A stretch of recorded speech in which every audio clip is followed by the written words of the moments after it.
Magandang araw, magandang buhay. Lalong-lalo na sa ating mga minamahal na mga SSS pensioners. Ngayon mga lola at lola, sa araw na ito, ipapahayag ko sa inyo ang dapat ninyong malaman na balita patungkol po sa inyong pensyon at dapat ninyong gawin sa buwan ng Hunyo. At dito lang po yan sa aking YouTube channel. At makakaasa kayo na maibigay ko ng tama ang mga detalye na dapat ninyong malaman patungkol po sa mga dapat ninyo pong malaman na mga balita sa buwan ng Hunyo. Kaya naman, inaanyayahan kita na kunin ang mga dapat na detalye at dapat gawin ang mga sinasabi ko dito sa aking vlog. Attention sa lahat ng mga senior citizens na pensioners sa SSS. Importanteng balita na dapat malaman ng mga SSS pensioners sa buwan ng Hunyo 2025. Alamin ang buong detalye sa balitang ito. Inaanyayahan kita na tapusin mo ang video nito hanggang sa dulo nang sa gayon makuha mo ang punto ng video kong ito. At kung gusto mo ang ganitong content na tungkol sa ating mga senior citizens, sa kanilang benefits, sa kanilang payout at sa kanilang pensyon, isubscribe mo na. At para maging updated ka sa mga videos na i-upload ko pa dito sa aking YouTube channel, ay bell notification mo na. At ngayon, atin nang pag-uusapan kung ano ba ang tatlong balitang ito na dapat malaman ng ating mga SSS pensioners. Nang sa gayon, you are knowledgeable enough kung ano ito. Kaya, let's go! Makikita ninyo sa inyong screen ngayon ang kalendaryo ng Hunyo. At may tatlong araw na dapat ninyong malaman dahil may mahalagang mangyayari. Ito po ang tatlong bagay na dapat malaman ng ating mga SSS pensioners. Una na dyan ang pension release ng batch 1 at pension release ng batch 2. But before that, atin munang i-explain at kunan natin ng basihan ang crediting schedule ng pension ng ating mga SSS pensioners.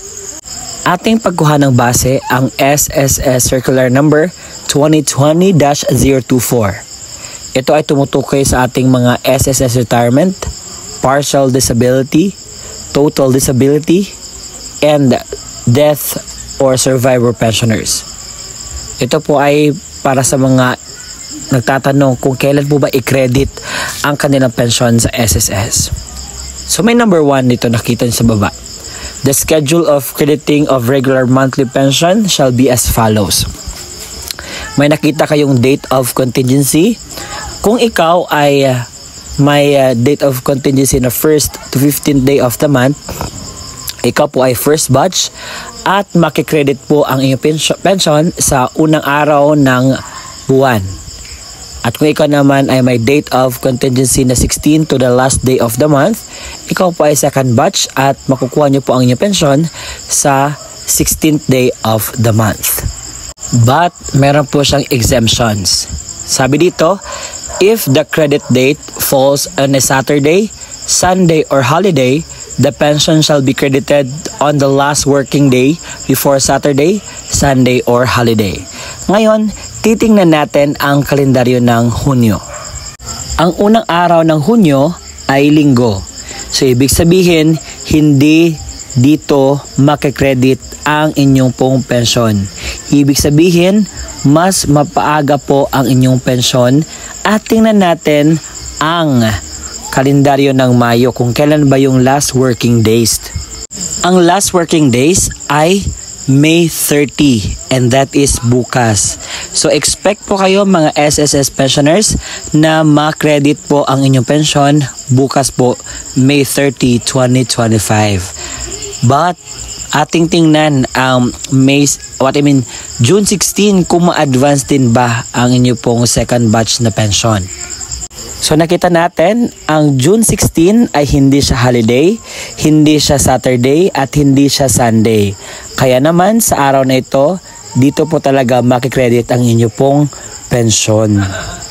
At sa mga nagtatanong kung meron na bang second tranche 1K pension increase sa mga SSS pensioners, ang sagot po ay wala po. Dahil ang mga nakita nyo pong mga vlogs na nagsasabing meron na pong second tranche ay panloloko lamang po. Ang katotohanan po ay hindi po maibigay ngayong taon ang second tranche na pension increase sa ating mga senior citizens na pensioners sa SSS. Ngayon, pag-uusapan natin ang mangyayaring AKOP compliance. Ang Annual Confirmation of Pensioners Program ay nagre-refer sa pag-report ng mga pensioners sa SSS sa taong-taong basis para ma-ensure po ang pagpatuloy na kanila tinatanggap na pensyon. Subject to their continuing eligibility to the said benefit in accordance po yan sa Republic Act 11199 or the Social Security Act of 2018. So ito po yung mga tao or mga senior citizens na dapat magpa-AKOP sa SSS. Una, mga retirement pensioners residing in the Philippines who are 8 years old and above starting March 2024. B. Retirement pensioners residing abroad. C. Total disability pensioners. D. Death or survivor pensioners. And E. Dependent guardianship under dependent children under guardianship. Kapag hindi ka po makakomply ng inyong AKOP sa SSS, ang mangyayari po ay ito. Failure to comply with AKOP on the right schedule will result in the suspension of the monthly pension. It will be automatically suspended 1 month after the month of birth of the pensioners or the deceased member. Automatic cancellation of the pensioners after 2 years from the month of suspension. Ito po yung example. For example, sa Mayo, mag-end na ang May. So, ang SSS ay nag-post, sabi na dito, mga SSS pensioners, nakapag-AKOP na ba kayo? Kung ikaw ay pensioner or survivor ng namatay na miyembro na ipinanganak sa buwan ng Mayo or Hunyo, may panahon ka pa para mag-comply ng iyong AKOP bago matapos ang buwan. Palagi po itong pinopost ng ating SSS na page dahil gusto nila na lahat po ng mga senior citizens na pensioners sa SSS ay makakatanggap po ng pensyon. Kaya naman, palagi nilang pinopost ang pagpa-AKOP talaga. At yun ho ang importanteng balita na dapat ninyong malaman patungkol po sa darating na Hunyo 2025. Tatlong mahalagang at importanteng araw po. Una, sa May 30, which is bukas. Pangalawa, sa June 16. Pangatlo, sa June 30. Huwag niyo po iyong kalimutan. Lalong-lalo na sa pagpa-AKOP.